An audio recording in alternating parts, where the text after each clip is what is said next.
Panapanahon ng pagkakataon, may babalik bang kahapon?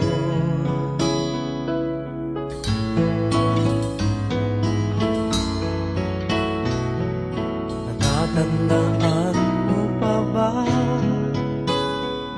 nang tayong dalawa'y unang magkita?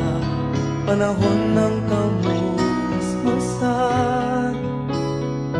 sa piling ng mga bulaklak at halaman.